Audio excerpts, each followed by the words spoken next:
STRL TV est en direct avec Jean Grolot.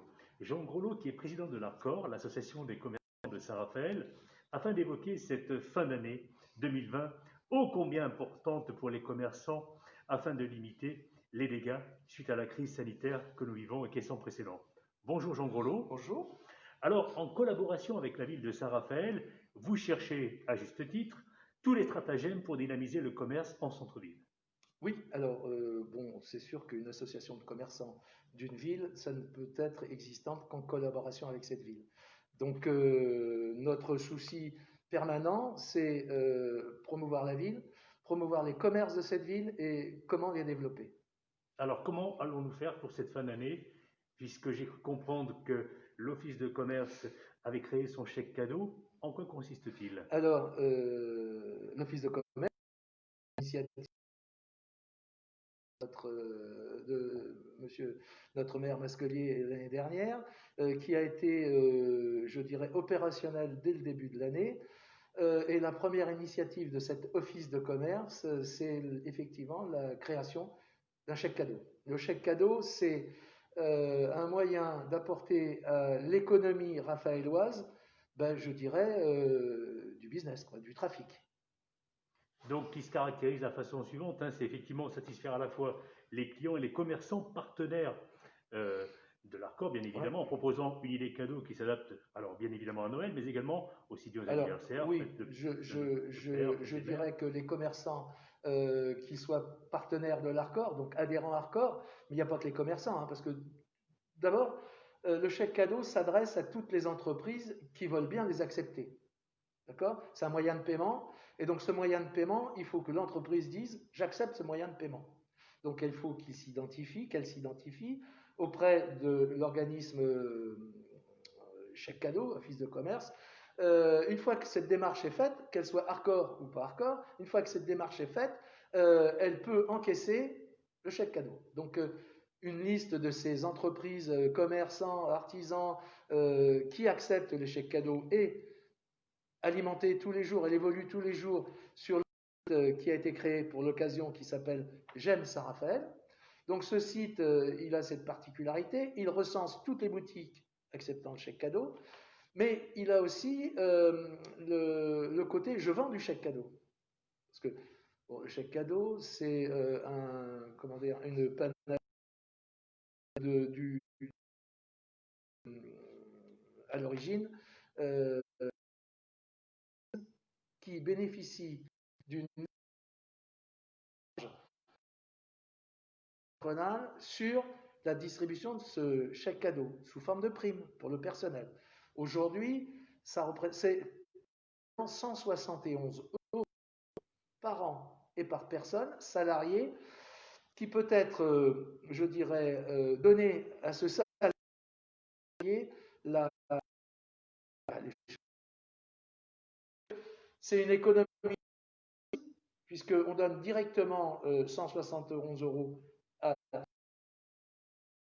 Donc on crée ainsi de suite par ce fait de chèque cadeau du pouvoir d'achat sur la ville. Le choix du maire, c'est de dire je le fais aux commerçants de la ville de Saint-Raphaël. Et à ce jour, c'est réservé pour toutes les boutiques pour des achats non alimentaires. Donc c'est vraiment le chèque cadeau. Alors non alimentaire dans le sens où un restaurant peut l'accepter. Donc on peut aller casser la croûte avec un chèque cadeau. D'accord? Donc je dirais, d'abord, le maire crée de la monnaie, il donne du sens à son administré, pas administré, mais à son citoyen.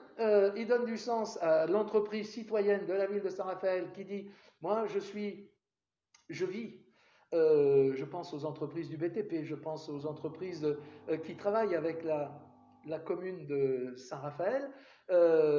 Ça a du sens que ces entreprises-là, à un moment, rendent un peu le chiffre d'affaires qu'ils ont, je dirais, généré avec la ville en donnant à leur personnel cette possibilité d'aller faire des courses dans le commerce de la ville de Saint-Raphaël. D'accord? Ça, c'est le premier sens. Le deuxième, c'est papy, mamie, qui vont donner des billets de 50 € à leurs petits-enfants à Noël. Au lieu de donner 50 €, ils vont donner 50 € de chèque cadeau Et les enfants iront dépenser ça dans la boutique de la ville de Saint-Raphaël. C'est le deuxième côté du chèque cadeau. Le troisième sens, c'est je suis association, j'ai un loto, et que je mets en lot dans le pin de mon loto en disant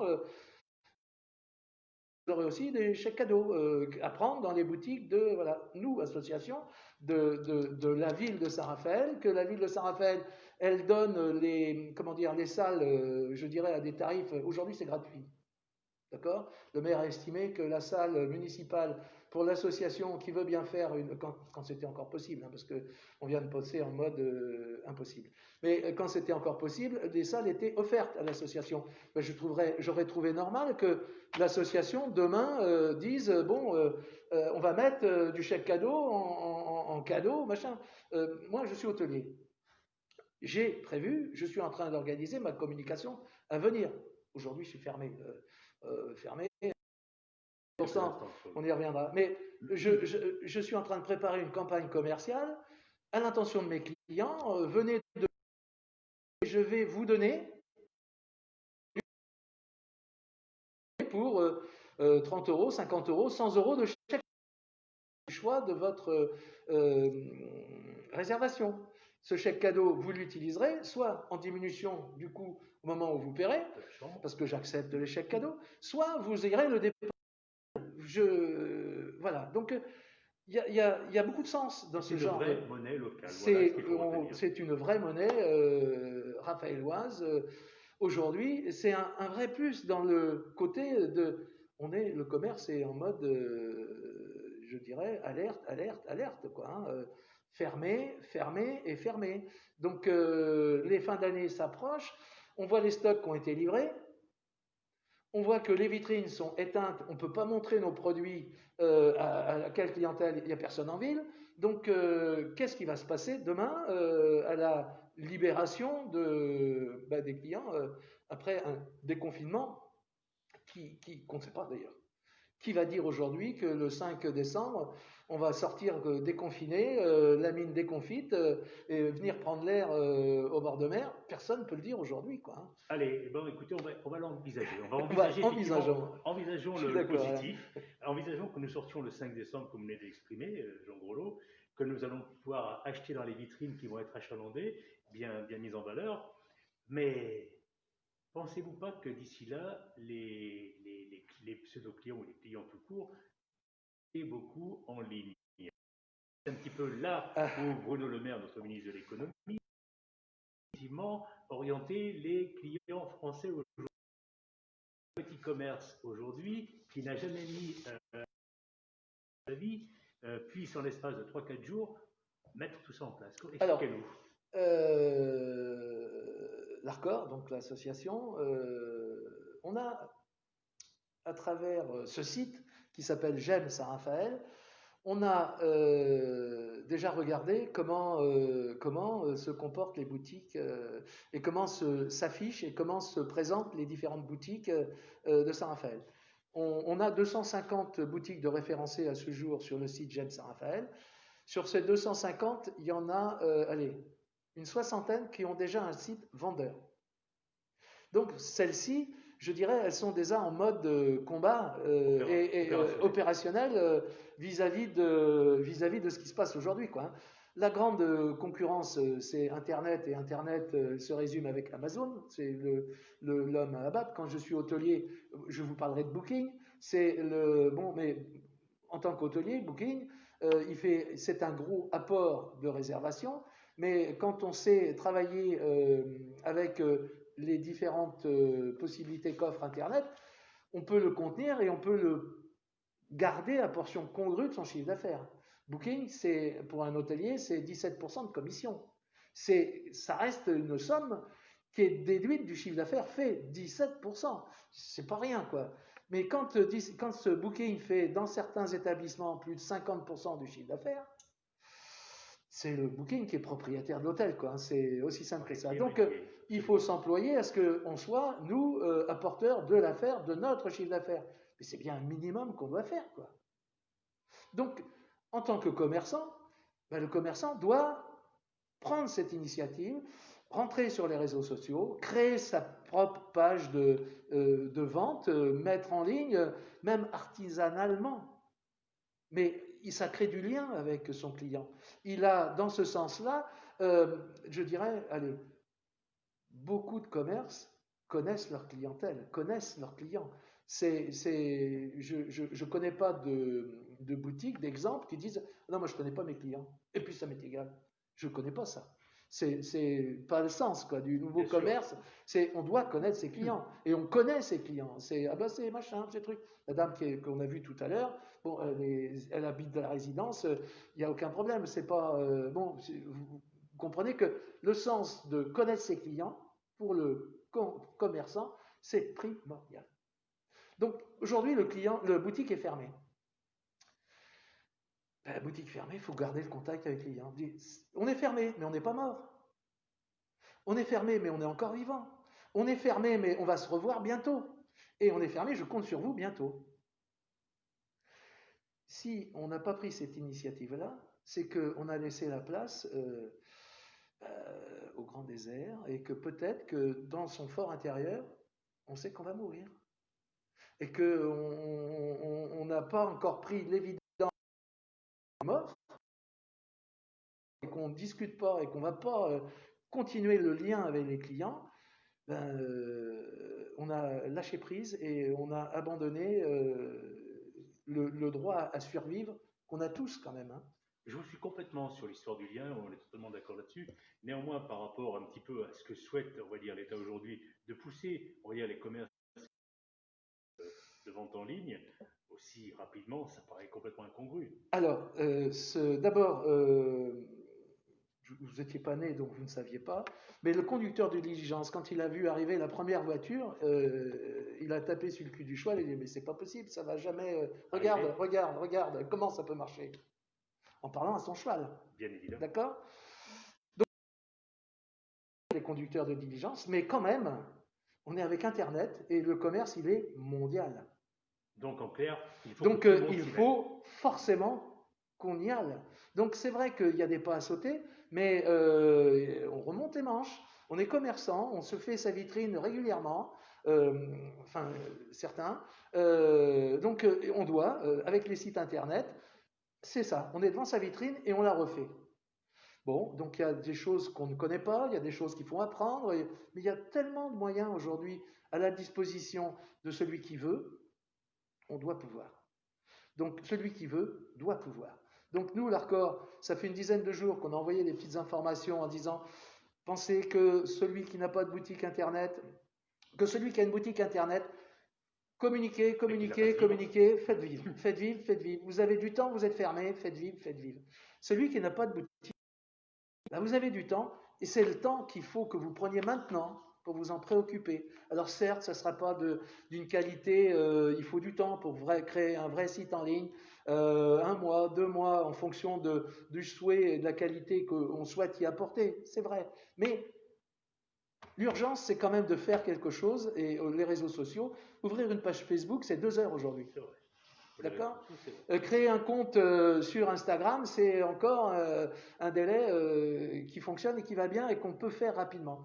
Donc, j'ai l'exemple d'une collègue marchande de prêt-à-porter, Sarah Raphaël, Kim Boutique pour ne pas la citer. Elle a passé le week-end dernier à créer un site internet vendeur qui est opérationnel aujourd'hui avec 3 francs 6 sous et ça fonctionne et ça va bien. À travers ça, elle a fait son métier de commerçante. Donc, au lieu de penser qu'est-ce que je vais devenir, comment ça va se passer pour moi, je suis fermé, je n'ai pas de clients, je n'ai pas de chiffre d'affaires, elle a passé commerçante, l'esprit comme pionnier du commerçant qui crée sa boutique. Elle est retournée 15 ans en arrière quand elle a ouvert sa première boutique. Donc, elle a revécu des instants de jeunesse formidables. Ensuite de ça, elle a ouvert et créé ça en très peu de temps. Sur des sites aujourd'hui qui sont à disposition où presque tout est expliqué, il y a juste à mettre son nom et une adresse et un numéro de téléphone et c'est parti, hop, parti comment, voilà. Donc, je dirais que la volonté d'eux, il faut la volonté d'eux. On est d'accord. Donc derrière ça, nous, l'Arcor, Oui. à travers, concrètement, une espèce de digital qui sera en charge d'aider le commerçant qui aura la volonté de. Mais qui n'a pas les. Mais qui pense qu'il voilà. est les doigts trop gros, qui pense que qu'est-ce que ça veut dire cocher là, taper là, cliquer là. Donc, ce que vous êtes en train d'expliquer, Jean, ça va être 4 jours qui viennent. D'accord. Le local est déterminé. On va aller qui va s'ouvrir dans la semaine. Monsieur le maire a été très explicite. C'est dans la semaine qu'il faudra ouvrir ce local de chèque cadeau. Il sera ouvert dans la semaine. On est dans le mode de combat. On ne veut pas une boutique où il y aura eu un an de travaux pour dire non, on est dans l'urgence. Donc dans l'urgence, il y a un local qui est le local Bige, ou le Bige qui a déménagé il y a un mois. Ce local, il était efficace pour le Bige il y a un mois. Il peut être efficace pour le chèque cadeau aujourd'hui. Il n'y a rien eu de catastrophique qui s'est passé dans cet endroit. Donc, alors ce sera peut-être une couleur bleue, alors qu'on pensait que pour le commerce, le rouge aurait été meilleur, ou jaune. Mais bref, qu'importe. L'important, c'est qu'on est hébergé et qu'on mettra dans cet hébergement non seulement le responsable des chèques cadeaux et l'équipe qui va bien pour expliquer comment fonctionnera le chèque cadeau, comment on se le procure, comment on y adhère, comment on peut le faire vivre, comment on peut les utiliser. Mais en plus, il y aura une personne hardcore qui viendra accompagner le commerçant qui souhaitera, je dirais, développer un commerce en ligne, bien que ça me fait peine, je ne sais pas, je n'y suis jamais allé, mais il faut que je le fasse. Parce que si je ne le fais pas, c'est l'air du temps. Je suis demain le conducteur de diligence. Je conduirai ma diligence, mais aujourd'hui, il n'y en a plus. Malheureusement, ils ont disparu. Alors, on évoquait tout à l'heure en off, avant de démarrer cette interview, Jean, le fait que beaucoup de commerçants se sentent inutiles. Oui, non, ils ne se sentent pas inutiles. On les a qualifiés d'inutiles. On les a qualifiés d'inutiles. Donc, eux ne se sentent pas inutiles. Eux, c'est eux qui font vivre l'économie. C'est eux qui font que l'attractivité d'une ville, c'est parce que dans la rue, il y a 12 commerces et non pas le commerçant de la rue qui fait. Non, c'est parce qu'il y a 12 commerces que cette rue, elle est commerçante. C'est donc l'addition des compétences, l'addition de moi je suis le boulanger, je fais du bon pain et j'essaye de faire du bon pain, parce qu'à côté de moi, je vends du bon fromage et je veux que mon pain, il aille avec le bon marchand, avec le caviste, avec le marchand de prêt-à-porter, et voilà. C'est ce qui fait qu'une ville... Donc effectivement, pour reprendre plus précisément le sens de ma question, c'était surtout par rapport au fait que les qui avaient des produits, on va dire, essentiels. Oui, bien sûr, bien sûr. La formulation est mal choisie, on peut le comprendre. On doit manger, on doit se trouver, s'approvisionner et aller chercher à manger. Forcément, la première des utilités, c'est la nourriture. Donc, où peut-on se nourrir? Mais de là à dire, on va ouvrir un tel et fermer les autres, il y a peut-être une façon d'expliquer et de dire, bon, on va rentrer dans les hypermarchés. Les hypermarchés, c'est 2000, 3000, 5000, 10 000 mètres carrés. Mais un 10 000 mètres carrés, par exemple, c'est 500 personnes en jauge, et puis on ira par tranche de 500. Bref, on rentrera dans une logique de fonctionnement. Mais de là à dire, allez dans les hypermarchés, n'allez pas dans les boutiques qui vendent du prêt-à-porter, des chaussures, des machins. Qui est capable de faire entrer son client un à un, et puis un machin. Enfin bon, bref, il y a une démarche qui n'a pas été psychologiquement vraiment réfléchie. Mais qui devait être nécessaire peut-être. Parce que je reviens à mes 341 cas de Covid sur la ville de la machin. Mais honnêtement, quand il y a que 9 lits, forcément qu'il faut se préserver, forcément qu'il faut se protéger, et forcément qu'il ne faut pas faire n'importe quoi. Donc oui, effectivement, puisque bien évidemment, si nous évoquons tous ces sujets, c'est qu'il se passe des choses, forcément. C'est pas parce que... Mais donc effectivement, vous évoquiez tout à l'heure aussi, avant que nous démarrions cette interview, ces cas de figure des 341 patients qui aujourd'hui sont... Mais c'est ce côté-là, c'est à cause de ça qu'on se retrouve dans ces situations de décision. Et que si on ne comprend pas ces décisions, parce qu'on n'analyse pas l'évidence de la maladie, de la présence de la maladie, et l'adéquation des disponibilités pour soigner cette maladie, on se dit, il n'y a pas de sens de fermer les boutiques. À quoi ça sert? Bref. Mais le vrai sens, il est dans cette information. Je pense qu'on n'a pas voulu affoler le bon peuple, entre guillemets, mais le bon peuple, il a réagi avec les éléments qu'il avait, et en disant, je suis fermé, toi tu es ouvert, qu'est-ce que c'est? J'ai fait quoi, moi, pour mériter d'être fermé? C'est aussi simple que ça. Je pense que il y a 8 jours, j'étais dans la position de dire à monsieur le maire, écoute, quel est le formulaire à remplir pour ouvrir un dépôt de pain dans ma boutique de marchand de chaussures? Je deviens un magasin de première nécessité, je vends du pain. Absolument. Le maire a dit, mais attends, 1, tu n'as pas besoin de formulaire, 2, tu peux le faire quand tu veux, 3, je t'envoie la police.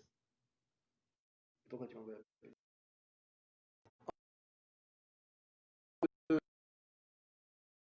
Contact, ton travail principal, c'est de vendre. Tu me dis, bon, d'accord, le dépôt de pain, et tu vas me dire, parce que je vends du pain, je vais pouvoir vendre mes chaussures. Non, on sait bien qu'on est on est là dans un illogisme ça n'a pas de sens. Et quand il m'a dit, tu sais que 341 cas ici dans notre zone, on a Knofli, hein. Si demain ces 341 cas se deviennent un peu plus... j'ai que 9 lits, hein, je te le répète. Hein. Donc ne rajoute pas du contact, ne rajoute pas de la promiscuité, ne rajoute pas... Ferme. Ne sois pas la personne irresponsable qui dit pot de pain, rentrer chez moi pour acheter des chaussures. Je pense que la logique de la protection de l'autre doit l'emporter sur le fait que, mais moi, pourquoi je ne vends pas mes chaussures? Une fois que tu as compris ça, ben écoute, tu cherches à passer à autre chose, et puis tu dis, qu'est-ce qu'on peut faire pour les commerçants qui continuent de vendre tout en n'étant pas présents dans leur boutique ou que leurs clients ne sont pas présents dans leur boutique. D'où la création des sites.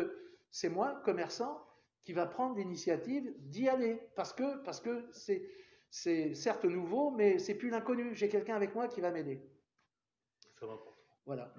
Et donc, pour aller dans votre sens, au même titre, dans les grandes surfaces qui, eux, ont cloisonné les rayons non essentiels, oui, parce que en réaction, il y avait le feu. Ça paraissait logique aussi. Il y avait le feu. Bien sûr. Donc le Premier ministre a dit, stop, attends, excusez-moi, on s'est mal compris.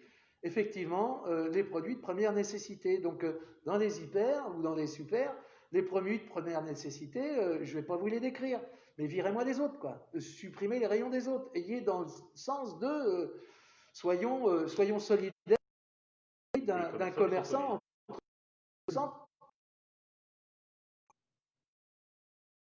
Voilà. J'entends bien. Alors, on va redonner, avant de passer à l'autre volet concernant l'hôtellerie, Jean Grolot, si vous me le permettez, redonner un petit peu les différentes adresses pour les sites, aussi bien l'Office du commerce. Oui. Hein, c'est intéressant de le préciser. Je vous écoute. Oui. Alors, il y a le site J'aime Saint-Raphaël, www.j'aime-saint-raphaël en un seul mot.fr, qui est donc un site opérationnel sur lequel il y a la liste des boutiques acceptant le chèque cadeau. Ça, c'est pour les commerçants. C'est pour les clients qui auront été titulaires de chèque cadeau pour les utiliser. Mais quand ils recevront eux-mêmes le chèque cadeau, l'utilisateur, il aura aussi un petit fascicule qui va reprendre toute la liste de ces boutiques. Hein. Donc, il ne partira pas dans l'inconnu, il ne dira pas avec ses chèques, qu'est-ce que je fais Non, là, il y aura l'aide. Il y a à travers les commerçants, donc... il y a des 2 numéros de téléphone également. Alors oui, il y a le 0800 800. Vous les avez là? Je les ai. 08000 83 700. D'accord, moi j'avais 04 94 52 60 Alors, 30. Oui, celui-ci c'est le numéro direct. Mais ce numéro d'urgence, c'est le numéro vert de la ville, sur lequel, je dirais, on va inciter tous les différents réseaux à communiquer. Plateforme téléphonique où il y a une quarantaine de personnes qui sont en charge de la DAS. Vous voulez le CCAS? CCAS. Vous voulez les écoles? Les écoles. Vous voulez le service commerce? Voilà. En cette période bien compliquée, c'est beaucoup plus important, vous avez raison. Donc, je dirais ça centralise. Voilà, d'accord. Et donc, il y a le site de la ville. Voilà. L'Arcor a une page Facebook qui met en ligne régulièrement les choses de fonctionnement du commerce. L'Office de tourisme met pareil en ligne concernant toutes les activités de tourisme et animation, alors qu'aujourd'hui toutes les animations sont supprimées, donc la page est plutôt en stand, d'accord. Mais enfin tout ça, tous ces éléments-là sont relativement faciles. La page Facebook de la ville, le site internet de la ville, la page Facebook de l'Arcor, le site J'aime Saint-Raphaël va être développé d'une manière plus il va le faire même d'une manière commerciale, c'est-à-dire que oui, qui fonctionne pour toutes les mon exemple, pour faire vivre le site, je ne gagne pas de la visibilité, de la lisibilité en restant les mains croisées. On va chez Monsieur Google Apps, hein, pour pas le nommer, et on dit à Monsieur Google Apps, je veux une campagne de publicité sur les mots-clés suivants, hôtel, 4 étoiles, bord de mer, et tous les services qu'on peut proposer, bornes de recharge électrique pour les voitures, enfin bref, tous ces mots-là, ça coûte 10, 20, 30, 50 euros, 100 euros pour une période 2, et au fur et à mesure que ces recherches-là, on passe en remontée de page. L'important, il faut être sur la première page de la recherche Google si on veut être effectivement vendeur. Alors, puisque vous venez d'évoquer l'hôtellerie, puisque c'est votre cœur de métier à vous, alors c'est oui. le président de l'Arcor que oui, alors, effectivement, je suis hôtelier, je fais partie, je suis le trésorier du club hôtelier SARL Côte d'Azur, qui regroupe les établissements hôteliers de l'agglomération Cavem, donc Fréjus, Saint-Raphaël, Roquebrune. On est à ce jour 28 adhérents sur 52 hébergeurs que compte la zone de Cavem. Donc, à travers ça, notre préoccupation hôtelière, c'est quid de la fréquentation, quid de nos établissements qui sont aujourd'hui fermés. Fermés parce que c'est pas le repos, ni les vacances, ni pour travaux, c'est fermé parce que zéro client. Zéro client. Comment s'est déroulée d'ailleurs cette saison? Alors, la saison, le paradoxe, c'est qu'on a tous fait, je dirais, notre saison. Vous ici, dans le département à Saint-Raphaël, à Fréjus, on a été une destination privilégiée. On a fait notre saison. C'est-à-dire que la saison pour les établissements qui sont ouverts à l'année pèse entre 50 et 55% du chiffre d'affaires de l'année. On a tous fait ce chiffre d'affaires. Pour les établissements qui sont saisonniers, la saison c'est 80 à 90% de leur chiffre d'affaires. Ils ont pratiquement fait leur chiffre d'affaires. Tous les hôtels saisonniers, c'est-à-dire ceux qui ouvrent de avril au 30 septembre, ou avec le Roc d'Azur, quoi, mettons 15 octobre. Donc la saison, ils ont fait leur saison. Donc cela, je dirais qu'en baissant un peu le niveau d'engagement de charge, en baissant un peu les rénovations que prévoit tous les ans, normalement un hôtel met entre 5 et 10% de son chiffre d'affaires dans la rénovation de son outil, normalement. Donc en descendant un petit peu dans la dépense, en n'ayant pas, je dirais, en n'ayant pas embauché au mois